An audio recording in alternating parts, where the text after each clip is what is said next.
mengizinkan kita untuk bertemu, dan alhamdulillah juga Allah mengizinkan ruang ini menjadi ruang silaturahim dan ruang belajar bagi kita semuanya. Jadi bukan hanya Bunda yang belajar ya, saya sama Pak Asari itu selalu belajar dari semua yang kita temui. Karena setiap orang adalah guru. Bagi kami berdua, semua orang itu guru. Siapapun yang kita jumpai itu adalah guru bagi kami. Dan dimanapun tempatnya itu adalah sekolah bagi kami. Karena tidak ada suatu tempat yang tidak bisa memberikan pembelajaran bagi seseorang. Jadi semua tempat adalah sekolah dan semua orang adalah guru. Siapapun itu orangnya. Itu yang harus kita tanamkan juga pada anak-anak kita. Bertemu dengan tukang becak, maka tukang becak itu adalah guru bagi kita. Bagaimana semangat untuk mengayuh, semangat untuk memberikan nafkah kepada keluarganya. Kepada orang yang mungut sampah, itu juga guru bagi kita. Dengan kesederhanaan, dengan kerendahan hati, tanpa melihat sekeliling profesinya apa, masih istiqomah memungut sampah. Nah, semuanya adalah guru. Guru bukan seseorang profesi yang ada di atas kita. Bahkan sebagai guru yang baik adalah seseorang yang mampu untuk memberikan apapun pembelajaran kepada kita, entah itu siapapun. Yang nongkrong di perempatan itu juga guru bagi kita. Yang selalu menyulap mobil itu juga guru bagi kita. Jadi semuanya adalah guru yang mampu memberikan kita sebagai seseorang yang nantinya akan menjadi orang yang mampu menghargai orang lain, selalu untuk bersilaturahim dengan orang lain tanpa memutuskan silaturahmi apapun bentuknya. Karena setiap insan, setiap manusia dengan bersilaturahim maka dimudahkan rezekinya dan dipanjangkan usianya. Hari ini salah satunya insya Allah memperpanjang usia kita sehingga bisa mendampingi dengan anak-anak kita, dan Allah melancarkan rezeki kita sehingga mampu untuk memberikan sesuatu yang lebih baik untuk anak-anak kita. Amin. Nah, bunda-bunda semuanya, materi pagi ini adalah mendidik anak dengan cinta. Bukankah kita selama ini sudah mendidik mereka dengan cinta? Sampun nggih? Tapi mungkin ada beberapa hal yang perlu kita benahi ya. Kita benahi, kita sempurnakan. Dan materi saya bukan materi yang paling benar ya. Jadi materi saya bukan kemudian bukti ini materinya paling benar, bukan. Jadi nanti kalau misalkan ada sesuatu yang ingin langsung disampaikan, monggo. Bun, kalau saya seperti ini Bun, apakah benar? Boleh jadi yang disampaikan Bunda itu lebih baik dari apa yang saya sampaikan. Karena materi saya ini adalah hasil dari apa yang sudah kita lakukan setiap hari dengan anak-anak. Namun sebelumnya, karena ini adalah perubahan paradigma, karena ini adalah mengubah cara berpikir kita dan mengubah paradigma serta cara berpikir ini tidak mudah. Izin kami tampilkan sebuah video cara kerja otak ya. Saya tampilkan sebuah video terkait dengan cara kerja otak manusia. Itu bagaimana diilustrasikan dengan sebuah membangun jembatan dengan susah payah, tapi insya Allah kalau itu dilakukan dengan istiqomah, dengan kekuatan penuh, insya Allah kita akan mampu merubah paradigma itu dengan baik. Silakan Pak Sadi.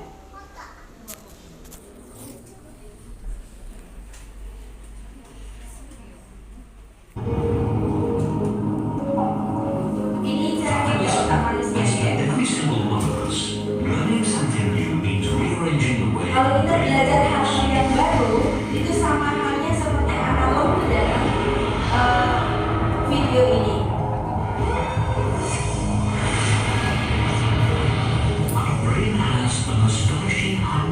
Otak kita memiliki 104 miliar neuron dan sel-sel otak yang saling berhubungan. Through these neurons, the impulses of electricity. But between each and every connection in our brains, there's a tiny gap called a synapse. For any of us to learn something new, the electrical signal has to jump across this gap to continue its journey.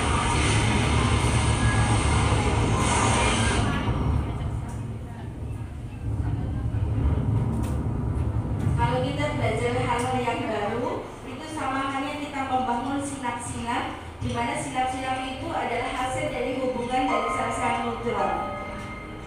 The gap between the two brain cells is tiny, but that doesn't mean it's straightforward for a signal to get from one side to the other.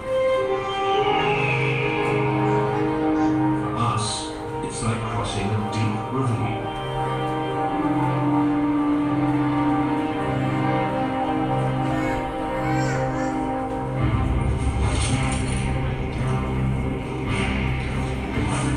And getting from one side to the other should tell us something about the way we learn.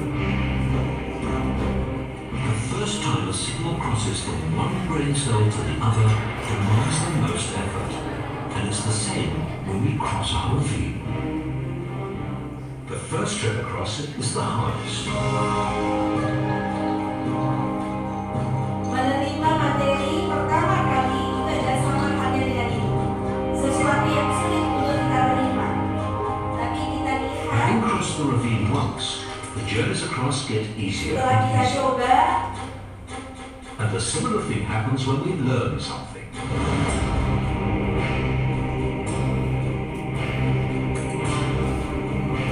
To start with, learning is difficult. memulai untuk belajar bukan sesuatu yang mudah. But as the signal crosses the gap between the brain cells again and again, we establish a more solid pathway.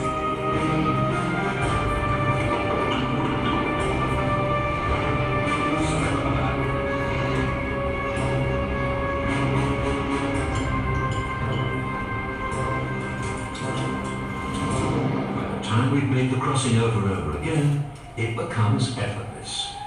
We can do it whenever we like.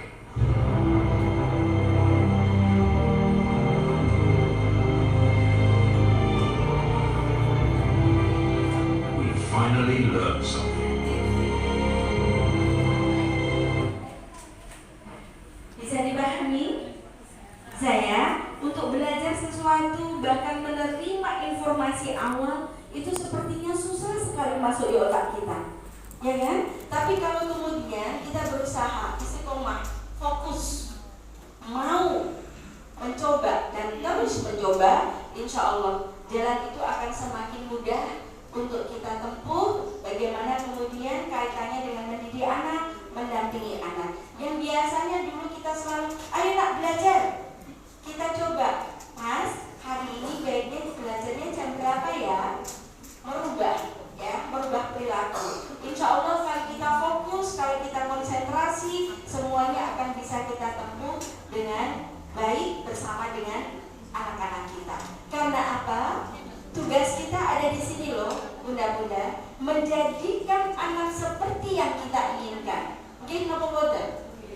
Kan kita ingin anak kita menjadi apa, itu kan tergantung pada kita toh. Maka yang pertama, menjadikan anak seperti yang kita inginkan. Ayo kita fokuskan, anak kita mau kita jadikan apa? Jadikan anak kita baik atau jadikan anak kita pandai? Pilih yang mana, bunda-bunda? Baik, karena anak baik pasti pandai. Tapi anak pandai belum tentu baik. Yang kedua, menjalankan kewajiban sebagai pendidik semaksimal mungkin agar anak menjadi dirinya sendiri. Jangan lupa, mendidik itu yang kemarin sudah saya sampaikan, bukan hanya tugas dari bunda-bunda yang ada di sekolah, bukan hanya tugas dari bapak ibu guru. Peranan kita sebagai orang tua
hanya mungkin bagaimana makannya, bagaimana pakaiannya, bagaimana bermainnya, bagaimana perilakunya tuh ya. Sekarang coba kita kenali.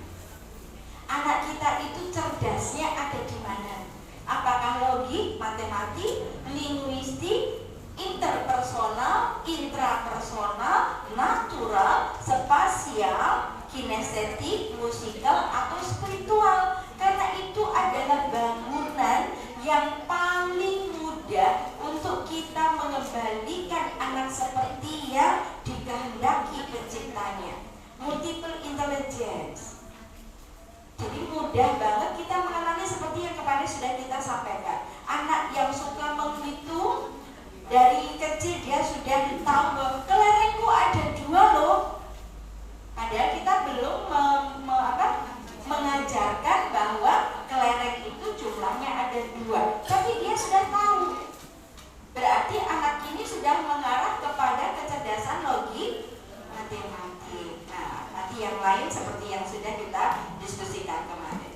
Kemudian, apa saja sih kedudukan kita? Kedudukan kita sebagai orang tua di hadapan Allah adalah sesuatu yang sangat istimewa. Apa? Karena kita bisa mempengaruhi perkembangan fitrah anak kita. Itu luar biasa.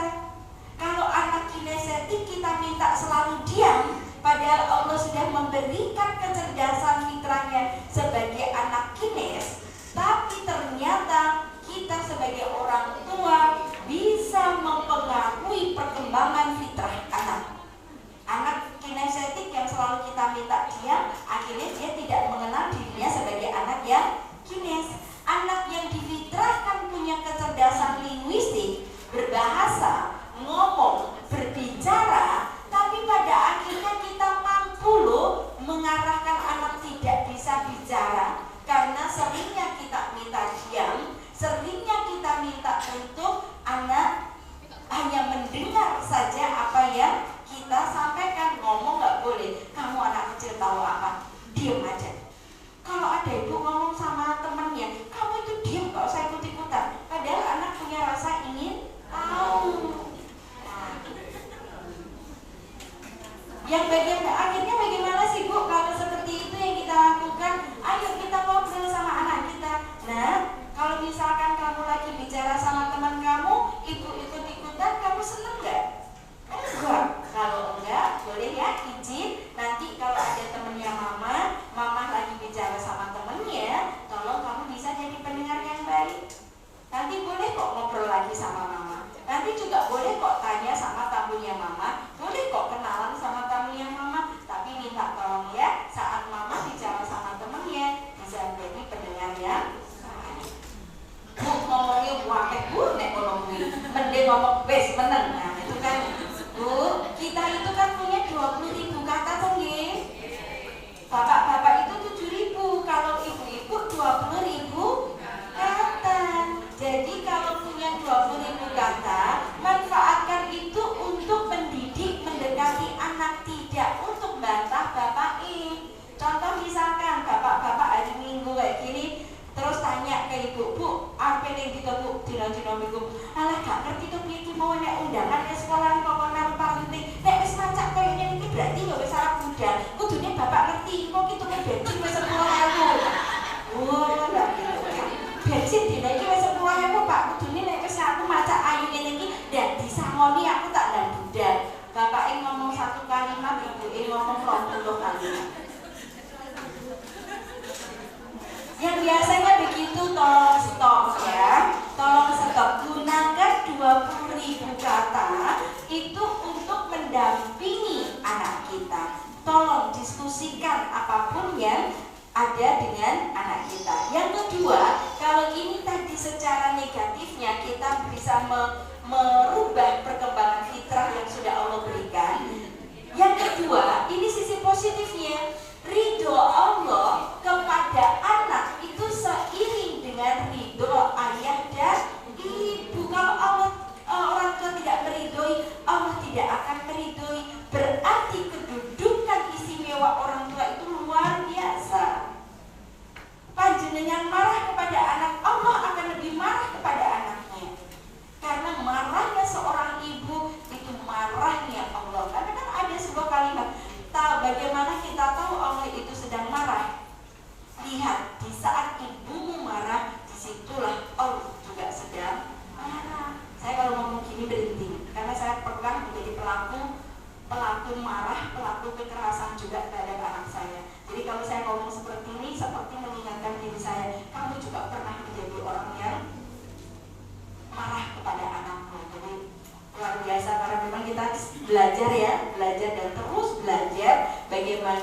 kita memahami dua hal ini.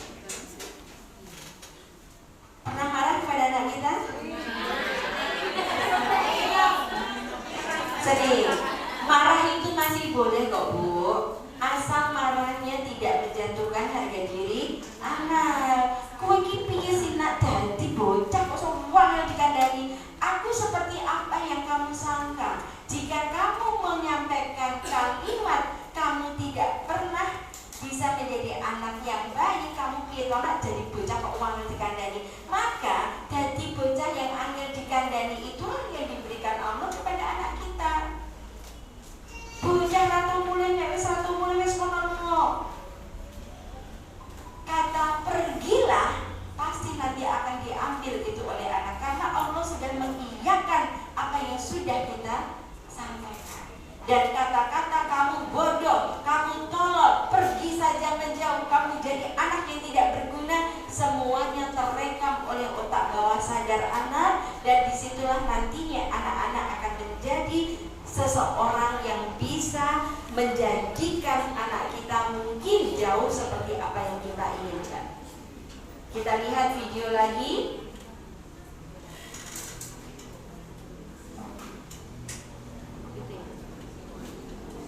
Semoga bisa ya Bu.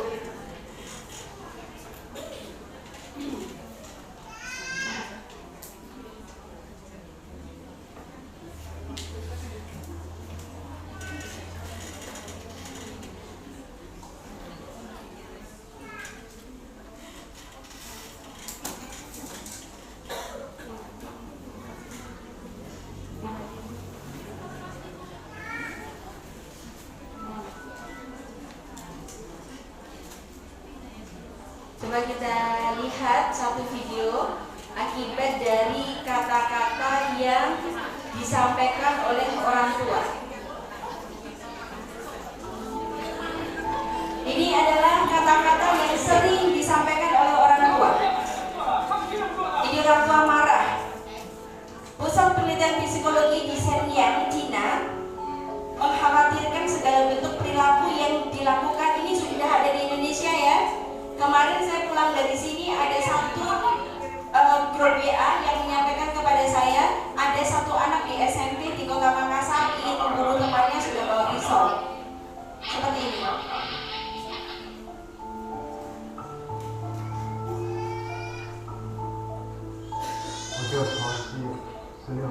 Ini anak 16 tahun.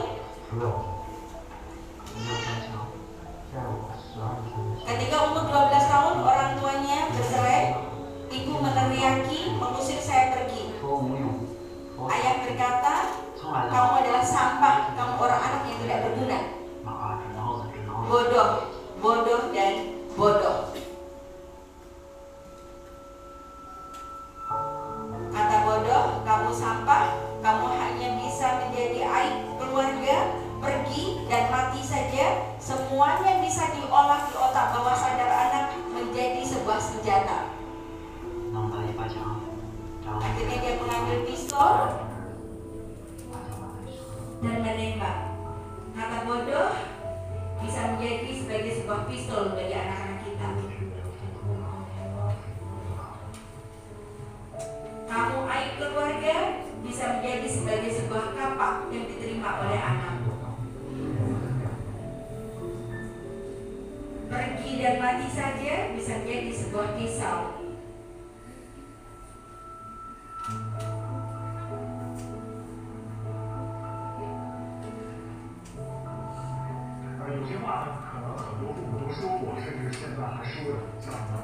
Akhirnya di Shenyang semuanya ditampilkan di dalam sebuah Android. Kemudian kata-kata itu semua orang bisa mengolah menjadi senjata.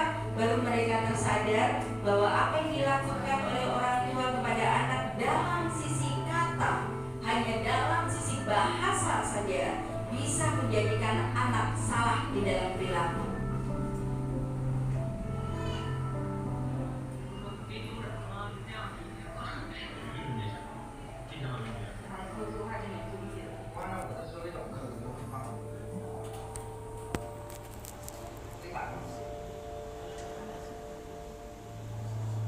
kekuatan memilih kata-kata.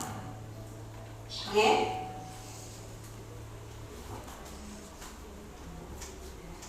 Jadi begitu parahnya ya pengasuhan yang selama ini mungkin kita pernah berkata, mungkin maksud kita baik, memotivasi anak untuk belajar. Kamu gini kok nggak bisa memilih, itu kan nggak maksud kita baik kan? Tapi ternyata kamu ini saja begini saja nggak bisa diterima oleh otak bawah sadar anak bahwa dia direndahkan oleh ibunya. Yang merendahkan bukan orang lain, yang merendahkan adalah orang terdekat yang wajibnya adalah melindungi anak kita. Tapi bahkan merendahkan martabat anak kita sehingga akhirnya kata-kata itu menjadi sebuah senjata perilaku bukan sekarang, tapi mungkin 10 tahun lagi, 12 tahun lagi, 20 tahun lagi. Dan di sini kalau kita kaitkan dengan materi ini, betapa luar biasa kedudukan yang diberikan oleh Allah untuk kita sebagai orang tua.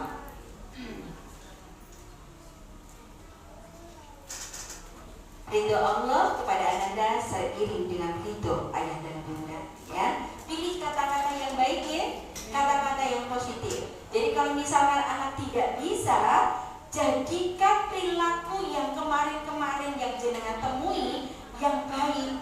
Jadikan itu senjatanya. Contoh, anak ini kemarin habis makan, tahu-tahu sudah dicuci piringnya. Itu kan baik kan? Maka itu jadikan senjata. Kita balik. Nah, kemarin itu loh kamu habis makan, piringmu wis mbok cuci dhewe. Alhamdulillah, Nak. Nah, kamu adalah anak yang bertanggung jawab. Bukan pujian, tapi dukungan. Materinya sudah dibaca? Segera di-download ya. Kalau tidak segera di-download, itu nanti tidak bisa di-download. Di-download di HP masing-masing, terus jadi bahan bacaan. Yang materi kemarin, disiplin positif. Ya, itu kan ada materi antara pujian dan dukungan. Bahasanya harus berubah. Sampeyan kerja no matematika ini karena koyok sampeyan ini pas punya rasa tanggung jawab. Bunda yakin, mama yakin, ibu yakin, pasti kamu bisa kok kalau kamu bertanggung jawab. Wakil mentobu kalimate. Nah itu tadi kembalikan, kita dibekali 20.000 kata. Gunakan itu untuk anak kita. Gitu ya? Ini dari Anas bin Malik. Ini ada sebuah kalimat kalau diartikan, doa yang tidak tertolak yaitu doa orang tua. Itu keistimewaan orang tua lagi. Doa yang tidak pernah ditolak adalah doa orang tua. Doa orang yang berpuasa dan doa seorang musyafir. Sama-sama dan doa orang tua. Kemudian kedudukan istimewanya apa lagi? Ini disampaikan dalam Quran surat Al-Furqan, dan orang-orang yang berkata, ya Tuhan kami, anugerahilah kepada kami pasangan kami dan keturunan kami. Kembali berbicara terkait dengan anak-anak kita sebagai penyenang hati kami. Ada surga, bunda-bunda, yang dinamakan dengan surga Darul Faroh. Surga Darul Faroh adalah surga di mana untuk tempat orang teristimewa. Istimewanya apa? Yang bisa membahagiakan anak. Jadi ada di surga itu ada satu tempat namanya surga Darul Faroh, teristimewa hanya untuk orang-orang yang bisa membahagiakan anak. Sekarang kita cari kemudahan yang bagaimana coba? Allah sudah memberikan kelebihan kemudahan yang luar biasa. Guru-guru di sekolah tiap hari berhadapan dengan anak. Ada potensi besar untuk bisa masuk surga karena sudah memberikan bahagia untuk anak-anak kita. Kita sebagai orang tua setiap hari ada potensi besar jika kita mampu membahagiakan anak di dalam membangun kedekatan dan kelekatan. Surga Darul Faroh teristimewa di situ, menjadi sesuatu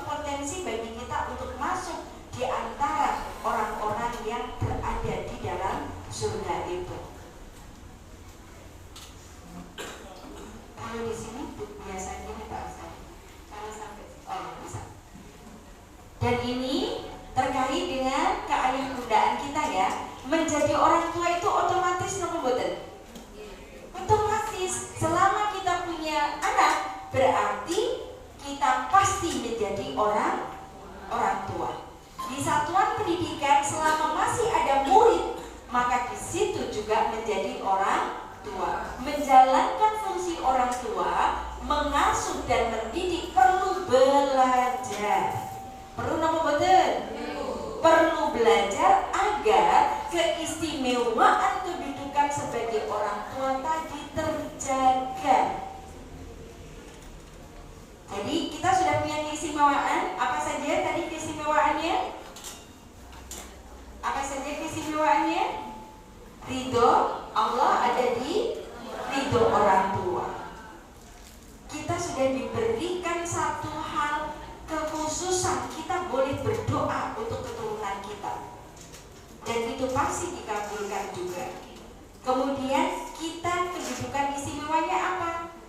Salah satunya adalah tadi bahwa kita itu bisa mempengaruhi fitrah anak loh. Itu kedudukan istimewa. Jadi bagaimana kemudian kita menjaga kedudukan kita sebagai orang tua terjaga, maka kita perlu belajar. Dan hari ini kita belajar. Dan saya usul kepada Pak Guyupan, monggo parenting ini dilakukan setiap triwulan. Narasumbernya siapa? Gak harus yang bayar, gak harus yang kemudian menghadirkan saya, tapi kita cermati dalam satu kelas. Oh, satu kelas ini loh, ada anak itu yang santun banget, ada anak itu yang sabar banget. Berarti pasti pengaruh dari orang tuanya. Hadirkan orang tuanya, diminta untuk bercerita, itu sudah parenting. Bu, tolong dong ceritakan kepada kita yang di kelas ini untuk bagaimana mendidik anak bersabar. Oh, berarti dalam minggu pertama bulan September kan sampun, minggu pertama bulan Oktober bundanya ini dong yang kemudian harus menjadi narasumber. Terus ada diketahui anak ini loh kok ternyata rajin banget, belajarnya teliti banget. Pasti kan tidak lepas dari ibunya kan, tidak lepas dari orang tuanya. Hadirkan di bulan misalkan November, terus belajar.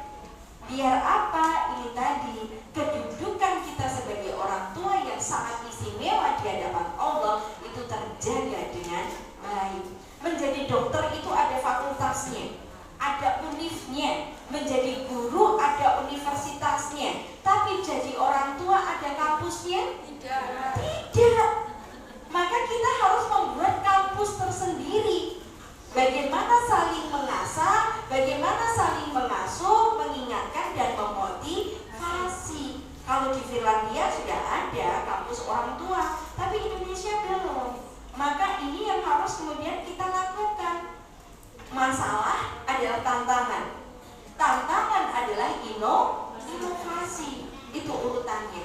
Jadi kalau kita berbicara satuan pendidikan ramah anak, masalah itu tidak ada. Jangan pernah kita bicara masalah ibu, anakku tuh dari gini seperti ini gitu.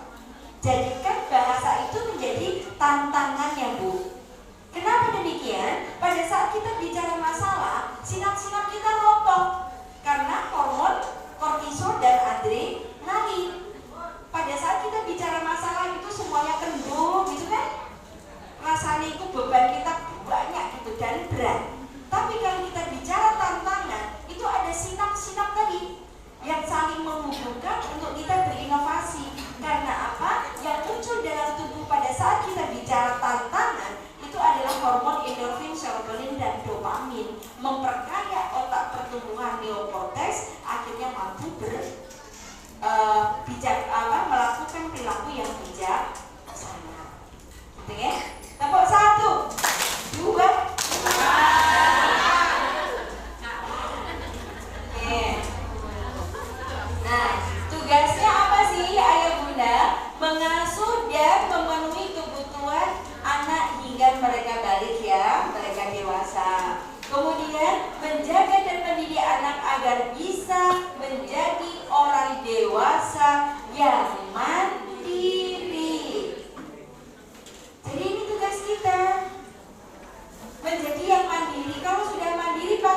bertanggung jawab. Kalau bertanggung jawab pasti sudah amanah. Kalau sudah mandiri, tanggung jawab amanah, berarti anak ini sudah mampu kita lepas di kehidupan nyatanya. Mohon maaf ini korat karir ini Pak Sari.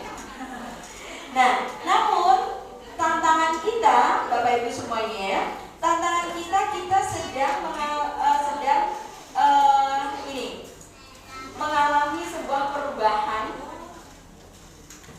mengalami sebuah perubahan. Perubahannya apa? Perubahan generasi, ya kan? Perubahan generasi, perubahan secara global, masyarakat ekonomi ASEAN. Saat ini kan luar biasa toh. Kalau kita pingin jam tangan Alexander Christie aja, apakah kita perlu ke Paris? Tidak, online aja kita sudah bisa. Kalau kita ingin tas yang asli nilainya 17 juta, apakah kita harus ke Singapura, ke Inggris, kemana? Kan enggak, karena semuanya sudah ini barang, jasa, tenaga kerja bebas masuk ke Indonesia, bersaing dengan produk dan tenaga kerja lokal. Nah, ini yang kita hadapi kan ya? Ini tantangan kita loh. Tantangannya untuk apa? Untuk anak kita. Jadi bagaimana anak kita nanti mampu, tadi yang di sini, mampu untuk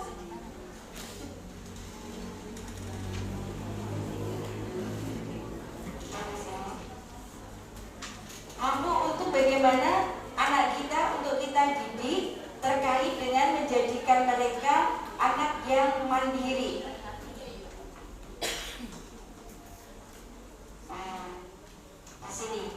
Ini tantangan kita, menjaga dan mendidik anak agar bisa menjadi orang dewasa yang mandiri. Tantangannya, kita dihadapkan dengan posisi ini. Segala sesuatu bisa diakses nggak oleh anak kita? Bisa. Tapi bagaimana kemudian keistimewaan kita terjaga dan anak kita bisa mandiri? Maka kembali lagi yang kemarin, tidak melakukan 5 hal ini: penolakan, pengabaian, teror, isolasi, dan merusak moral. Penolakan sudah ngerti dong ya? Kamu nggak seperti temenmu, nah itu tidak diizinkan. Kamu nggak seperti adikmu. Terus pengabaian, Bu, tahu nggak pensilku? Sopo sing sekolah, sopo sing sinau, itu sudah termasuk pengabaian. Sekarang teror, marah yang tidak proporsional, marah yang tidak tahu akar masalah. Contoh, anak kelas 3 nulisnya belum bisa, nyekel pensil masih susah. Karena kita menjadi orang yang pernah belajar, maka kita langsung marah-marah kepada anak. Nyekel pensil ki ngene lho, ngene lho, Nduk. Salah kuwi leh nyekel ngene lho nek nulis, gitu kan? Nah, padahal anak kita itu belum tuntas motorik halus. Akar masalahnya adalah anak tidak tuntas motorik halus, tapi kita sudah marah-marah kepada anak, meminta anak untuk menulis dengan memegang pensil yang benar. Akhirnya bagaimana? Anak bisa lari dari kita.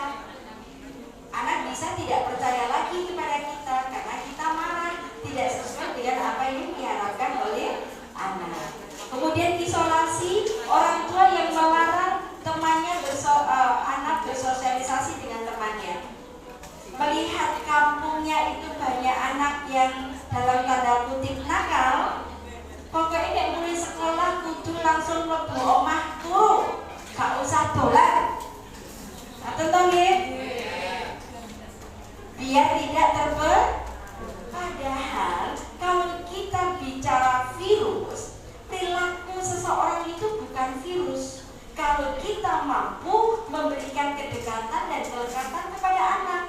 Karena secara tidak langsung, pada saat kita sudah memberikan kasih sayang, kedekatan, sentuhan kepada anak, korteks mereka semakin tebal.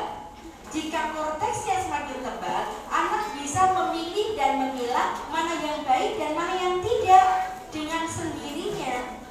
Hablum minannas kan wajib kan? Tapi bagaimana kemudian kita memberikan fondasi? Maka yang kemarin 7-9 12, jadikan anak sebagai tahanan. Tahanan itu bukan dikekang, tapi lebih bagaimana memberikan batasan mana yang baik dan mana yang tidak. Kita kan tidak mungkin mengamati anak kita, mendampingi anak kita 24 jam, itu kan nggak mungkin loh.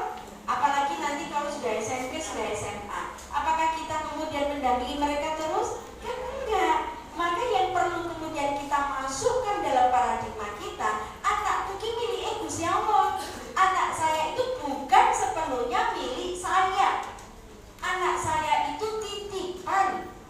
Dan untuk menjaga titipan ini, maka bagaimana kita memberikan sesuatu kepada anak ini, mana yang baik dan mana yang tidak. Cukup itu. Berikan kedekatan, kasih sayang, kelekatan, pahamkan ini baik, pahamkan ini yang tidak baik. Kalau ada temennya yang ngobrolnya sampai kebun binatang betul, ada kan anak-anak kita yang ngomong kebun binatangnya sudah keluar, berarti kita tanya, nah bicara itu baik nggak yang seperti disampaikan temanmu?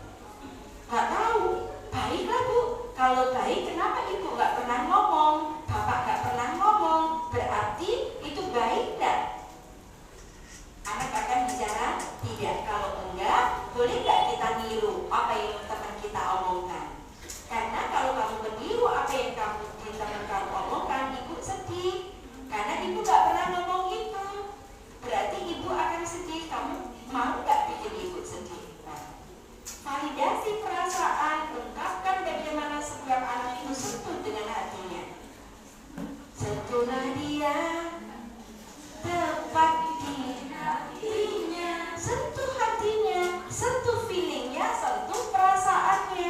Kalau kamu ngomong seperti itu, nak, berarti sama halnya kamu membuat sedih Ibu. Karena Ibu gak pernah ngomong kayak gitu juga. Setelah itu biarkan dia lari dengan teman-teman yang ngomong kayak gitu. Kita amati, oh dia satu hari ini berteman dengan temannya ini, tapi dia sudah tidak ikut ngomong yang seperti temannya. Kasih dukungan, alhamdulillah hari ini anak Ibu sudah bisa menjadi anak yang amanah. Karena sudah bisa menjaga bagaimana ngomongnya baik. Dukungan yang kita berikan, akhirnya anak merasa dihargai, betul? Merasa dimiliki orang tuanya, maka anak akan lebih banyak dekat dengan kedua orang tuanya tanpa harus kita pantau, tanpa harus kita berikan terus gak sah dolanan karo koncomu gawane iso. Tidak. Satu hal yang sudah saya ini kan kemudian kami terapkan di dalam keluarga. Jadi materi ini adalah materi murni dari apa yang saya tulis dan apa yang kemudian saya lakukan terhadap anak-anak saya. Satu hal yang saya jumpai pada anak saya pada saat masih lulus SMA, kan dia di Jerman 2 tahun. Ruangan kamarnya itu satu ruangan ini dibagi 4. Jadi sekatnya hanya sebatas setinggi badan saya, 1,5 meter. Jadi nggak sampai 2 meter. Badan tinggi saya itu nggak sampai 160. Jadi hanya 150 cm. Dan kalau di sana itu kan weekend itu adalah pacaran kan. Anak-anak dari Finlandia, anak dari Australia, anak dari Amerika dan lain-lain. Karena ini beberapa negara. Terus kemudian dia video call kepada saya, Mik, di sana jam berapa? Awalnya kalau dengan Jerman itu terpautnya 8 jam. Terus saya bilang, malam lah Kak kalau di sana. Mik tahu nggak apa yang dilakukan teman-temanku di kamar? Apa? Dilihat kan Bu, pacaran sudah hubungan suami istri kayak gitu. Ya vulgar. Terus saya tanya, Kak, namanya seorang ibu kan khawatir ya, tetap ibu itu tetap luar biasa. Hari ini pun dia berangkat ke San Francisco sampai jam 6:30 tadi kita pantau, ternyata juga belum centang 2 itu. Namanya ibu tetap was-was ya, tetap khawatir gitu. Nah pada saat itu saya speechless banget. Kak, ya Allah kak, mbok nggak usah itu, kakak keluar aja kan gitu ya, namanya orang tua. Tapi yang dijawab apa? Santuy ini di sebelahku masih ada sajadah dan Quran. Itu bagi saya sebagai seorang ibu ini hadiah luar biasa dari Allah. Karena dengan lingkungan yang yang sudah seperti itu, anak saya sudah masih menyampaikan, santuy Mi, aku masih sholat kok, masih ada Al-Quran dan sajadah, aku masih ingat mbokku sopo. Jadi kalau dia tuh bisa mbokku sopo ya, aku sih iling di agama aku sih iling gitu. Jadi karena dia kalau di sana tuh panggilnya saya, kalau di depan teman-temannya tuh emak atau mbok gitu. Mbokku ini makku gitu. Jadi menggunakan bahasa Jawa karena merasa dia kangen dengan daerahnya sehingga sering bahkan menggunakan bahasa Jawa. Kalau diajak ngomong bahasa Indonesia dia lupa. Karena sekarang ini sudah hampir 2 tahun di Amerika. Jadi kan ngomongnya sudah bahasa Inggris semuanya. Jadi dia kalau dijak ngomong bahasa Indonesia dia susah. Kalau bahasa Jawa dia enggak, karena dia punya cara tersendiri untuk bagaimana tidak melupakan Jawa nih. Setiap hari dia mendengarkan nyanyian ambyar. Itu. Dan dia punya trik tersendiri. Dan aku gak lali karo Jawa kumi, aku memang senang ngrungokke lagu-lagu Jawa. Jadi terngiang sampai sekarang dia punya pacarnya orang Jepang. Jadi orang Jepangnya itu namanya Namuko itu sudah diajari bahasa Jawa. Karena pernah saya ngomong gini, Kak, terserahlah jodoh itu Allah yang ngatur. Tapi kalau boleh minta kembali ke Indonesia, nikah sama orang Indonesia. Karena Umi khawatir sekali nanti Umi punya cucu, Umi gak bisa ngomong karo putune. Gak bisa tak tinung, bisa kan gak ngerti. Orang Jepang, orang Amerika kan gak ngerti. Pada akhirnya gampang kamu pun tak ajari bahasa Jawa gitu. Jadi gitu ya Bu ya, jangan berikan isolasi kepada anak-anak kita ya. Kuatkan dulu fondasinya ya, kuatkan saja fondasinya, karena kita tidak bisa berperan sebagai CCTV yang 24 jam nonstop kita mendampingi anak sampai kemudian anak nanti akhir hayat, itu kan nggak mungkin. Tapi kita punya tugas di mana kita harus bisa menjadikan anak kita mandiri, bertanggung jawab dan menjadi anak yang amanah. Kemudian yang keempat, merusak moral. Seringkali kita tidak merasa bahwa kalau kita ngomong kepada anak kita itu sudah merupakan moral yang kita berikan kepada anak. Kamu ini gimana sih nak, gini saja gak bisa. Maka dengan perendahan yang kita berikan kepada anak, anak juga akan merendahkan orang-orang yang ada di sekitarnya. Tiba-tiba dia nyelotok misalkan ngomong nenek, mbah mungkin godak apa-apa. Itu kan kadang karena apa? Karena secara tidak sadar ucapan yang kita berikan kepada anak itu sudah merupakan contoh moral yang kita berikan kepada anak. Maka jangan sampai kita memberikan, mengajarkan, menyontohkan hal-hal yang buruk kepada anak kita. Karena kan kita emosi gitu ya, gak sabar, emosi. Nah, seperti tadi kalau emosi ingat cara kerja otak kita tadi ya. Istiqomah dan fokus. Melenceng-lenceng sidik gak apa-apa, segera istighfar, segera minta maaf kepada anak. Meminta maaf kepada anak bukan hal yang tabu. Yang tadi saya sampaikan, saya pernah memberikan kekerasan kepada anak saya. Saya memberikan kekerasan kepada anak saya usia 6 bulan. Kepada siapa? Anak pertama itu tadi juga 6 bulan. Saya mempunyai prinsip dengan suami, setelah menikah kita tidak boleh merepoti apapun dari orang tua. Jadi kita ngekos 3x3 satu kamar di Semarang. Karena Pak kemarin ada yang bertanya, bukti logatnya kayak orang Kulon dan orang Jawa Tengah. Yang memang saya salah satunya juga karena produk Jawa Tengah. Jadi kuliah di Jogja, terus setelah kuliah kemudian nikah, dan setelah nikah tinggalnya di Semarang. Jadi lama juga di Semarang. Jadi bahasanya sudah campuran. Pada saat usia anak saya 6 bulan, ekonomi namanya pengantin ini ya, rumah tangga awal itu kan masih gonjang-ganjing gitu loh ya.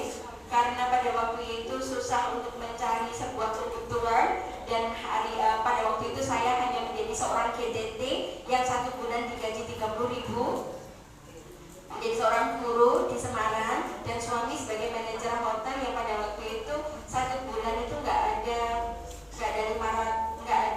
pokoknya nggak ada sekitar 500.000 itu nggak ada. Jadi benar-benar minim banget untuk susu, dan saya punya prinsip bahwa mendidik anak, mengasuh anak itu harus yang terbaik. Tambahan susunya berarti susunya yang susu pupuk mahal gitu.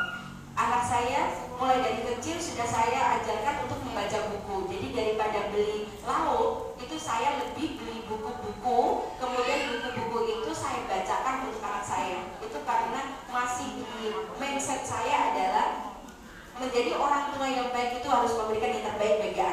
saya belum bisa memilah.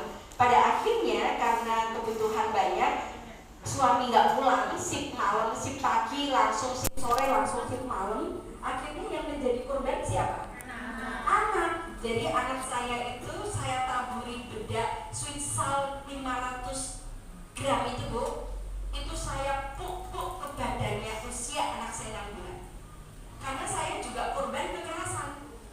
Karena saya korban kekerasan, maka saya bisa menjadi pelaku kekerasan. Dan saya ternyata memang benar menjadi seorang pelaku kekerasan usia anak saya 6 bulan. Saya taburi bedak dengan sekian banyak, dengan rasa kesel dan dengan embuk gitu ya. Itu puk-puk gitu. Anak saya tidak menangis, malah tertawa, tapi di dalam diri saya luar biasa. Dan pada waktu itu apa yang saya dapat selama anak saya mulai dari TK, tidak TK sih, mulai dari usia 5 tahun sampai kemudian 12 tahun, nggak pernah cerita apapun kepada saya. Seperti ada tabir yang gelap yang tidak bisa saya menyentuh isi hatinya. Pada saat kemudian sudah mau menginjak di pondok, saya belajar parenting, saya belajar untuk menjadi narasumber, tapi terus belajar. Akhirnya saya tahu kesalahan yang pernah saya lakukan pada anak saya. Akhirnya saya bersimpuh, anak saya minta duduk di kursi, saya bersimpuh di bawah. Kak, maafkan mama ya. Kenapa? Mama kan nggak salah. Mama pernah salah sama mama. Tahu nggak salahnya mama apa? Saya ceritakan semuanya. Dan akhirnya kami menangis bareng, kami berpelukan. Seminggu setelah itu anak saya mampu bercerita ke semua kejadian terhadap kepada saya. Kalau ada anak yang tidak mampu bercerita kepada kita, ayo kita introspeksi diri. Kesalahan apa yang pernah kita perbuat dari kita kepada anak-anak, gitu ya.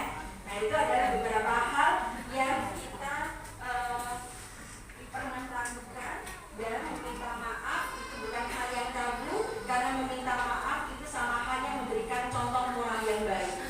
Karena apa? Meminta maaf itu tidak harus pandang siapa yang kita minta maafi, tapi kalau kita salah ya harus minta maaf. Ternyata waktunya cepat banget ya. Sudah hampir setengah 9. Solusi efektifnya adalah mengubah lingkungan pengasuhan. Ini ya. Jadi solusinya apa sih Bud? Untuk bagaimana menjadikan anak kita baik? Anak-anak kita yang selama ini kita berikan kurang dukungan, kurang motivasi, anak kita jadikan apatis, khawatir, takut, terancam, rasa dipermalukan, minder dan stres. Ayo kita ubah bareng-bareng dengan menggunakan rasa cinta, aman, dihargai, semangat dan gembira. Agar apa?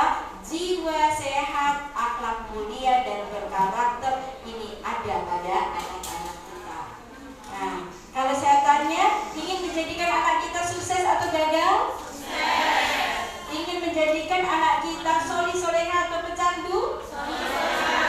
Ingin menjadikan anak kita penolong atau penyiksa? Ingin menjadikan anak kita bebas bahagia atau terpenjara? Karena Bapak Ibu memilih, maka Bapak Ibu adalah arsitek otak. Ingin dijadikan apa? Itu tergantung dari Bapak Ibu semuanya. Sekarang coba kita lihat. Ini gambaran otak, ya, gambaran otak. Di sini ada otak normal, otak pecandu narkotik, kemudian pecandu alkohol, pembunuh dan penjahat. Ini dipengaruhi oleh perilaku yang diberikan oleh orang dewasa yang akhirnya gede jadi pecandu narkoba, kemudian jadi pecandu alkohol, jadi pembunuh dan penjahat. Ini adalah otak pembunuh, di mana di sini banyak lubang, banyak hitam, di sini penjahat itu seperti ini. Ada perbedaan apa bukan? Ada. Dan itu semuanya dipengaruhi oleh perilaku 5 hal tadi. Kalau dari kecil kita sudah memberikan penolakan, pengambilan teror, isolasi, merusak moral, anak kita otaknya sudah banyak seperti ini, lubang-lubang seperti ini. Otak anak seperti spons menyerap contoh baik Kita lihat lagi satu buah video.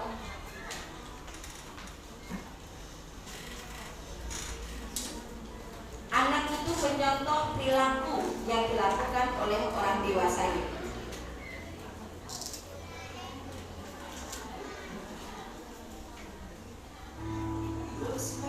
Kita lihat ya gerakan orang tua dan anak.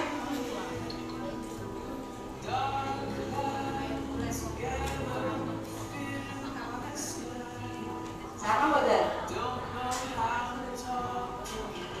Kalau kita buang sampah sembarangan, anak juga sama. Kalau kita teriak,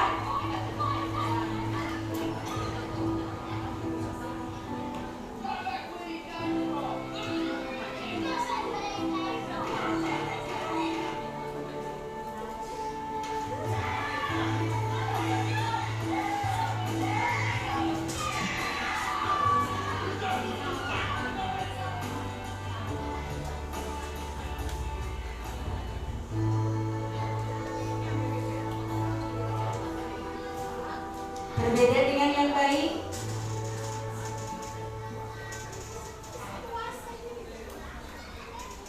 Jadi semua perilaku anak itu tergantung pada perilaku orang tua. Kembali ke materi bahasanya. Kalau kita teriak,